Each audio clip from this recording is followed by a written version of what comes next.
हाथ जोड़े के विनय हमारी सो बिनती सुनो श्रीमान भले जू। हाथ जोड़ के विनय। नमस्कार दोस्तों, बहुत स्वागत है आपका हमारे इस खास कार्यक्रम में जिसका नाम है जनता जनार्दन जिंदाबाद।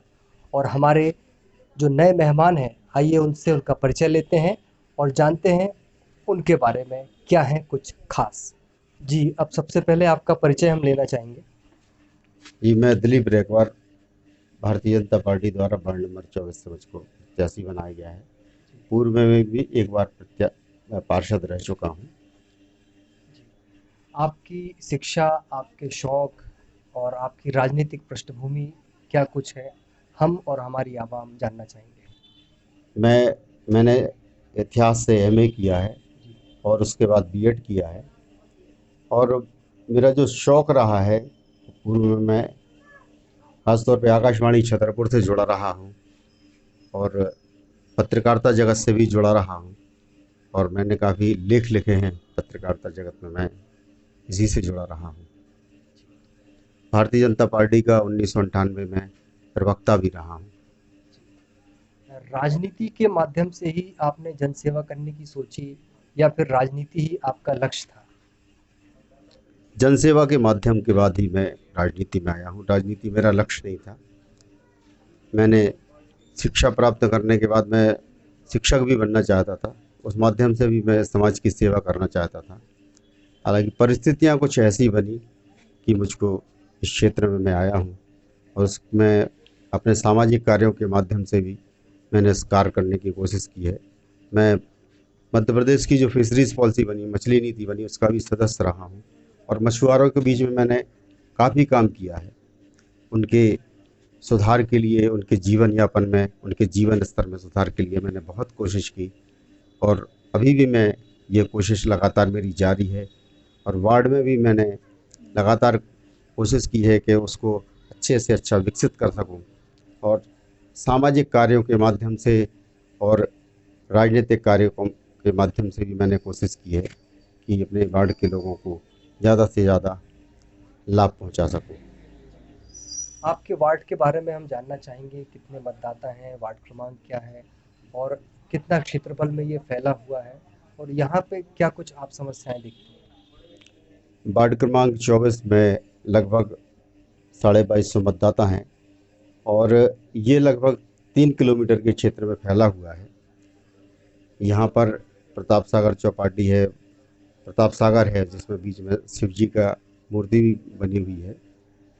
यहाँ पर एक बड़ी गंभीर समस्या है कि पानी की निकासी जो है उसकी बहुत समस्या है, क्योंकि एक तो पुराने वार्ड है और जो नई जगह है वहाँ पे उनका जो ड्रेनेज सिस्टम है, जो निकासी का पानी का सिस्टम है गंदगी का, वो अच्छी तरह से विकसित नहीं हुआ है। मैं कोशिश कर रहा हूँ लगातार कि उसको अच्छे ढंग से विकसित किया जाए, नालियाँ अच्छे ढंग से बनाई जाएं।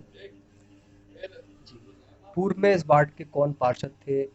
क्या उनसे जनता नाराज है या खुश है? क्या उन्होंने कार्य किए या जो रह गए हैं वो आप बताना चाहेंगे? पूर्व में मेरी छोटी बहन सरोज रेखवार पार्षद थी इससे पहले, और उन्होंने अभी कोरोना काल में पिछले 3 वर्षों से हालांकि कोई पार्षद नहीं है, तो अब ये मान सकते हैं कि उसके पहले 2019 में कार्यकाल समाप्त होने के पहले उन्होंने भी काफ़ी काम किया है और इस वार्ड को विकसित करने में उन्होंने महत्वपूर्ण भूमिका निभाई है। जानना चाहेंगे इस वार्ड में और क्या कुछ आप देखते हैं जो बड़ा कार्य है, जो बड़ा कार्य करने लायक है, बड़ी समस्याओं में आप जिन्हें गिन सकते हैं? इस पूरे वार्ड में एक भी सरकारी स्कूल नहीं है और यहाँ पे जो 2 आंगनबाड़ी केंद्र है वो भी अभी प्राइवेट बिल्डिंग में लग रही है। कई बार प्रस्ताव देने के बाद भी उनका ना बनवाना दुर्भाग्यपूर्ण है।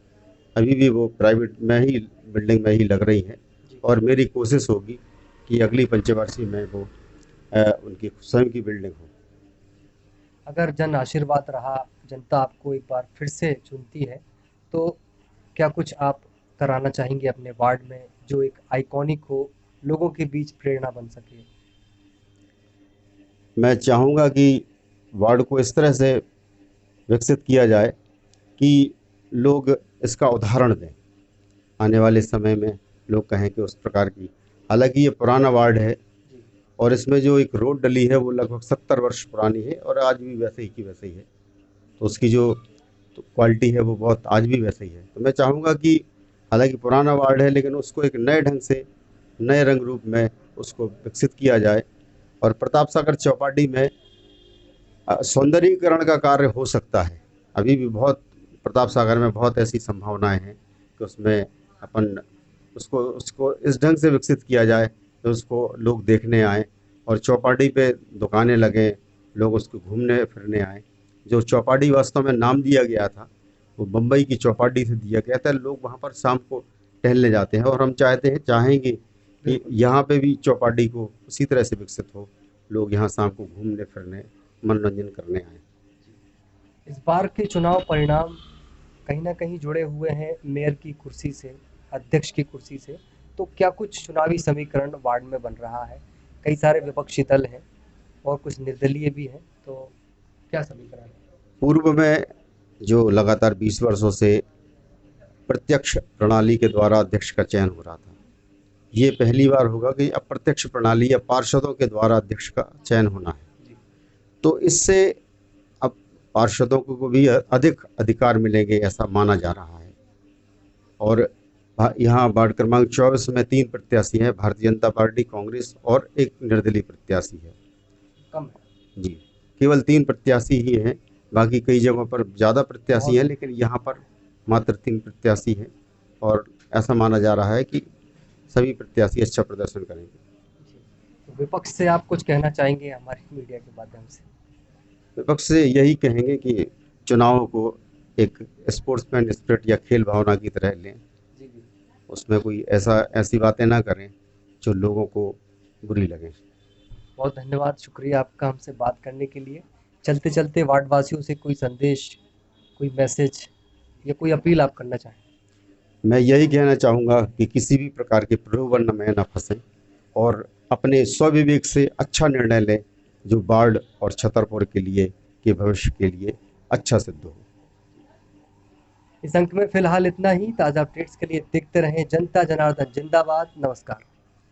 हाथ जोड़े के विनय हमारी, सो विनती सुनो श्रीमान भले।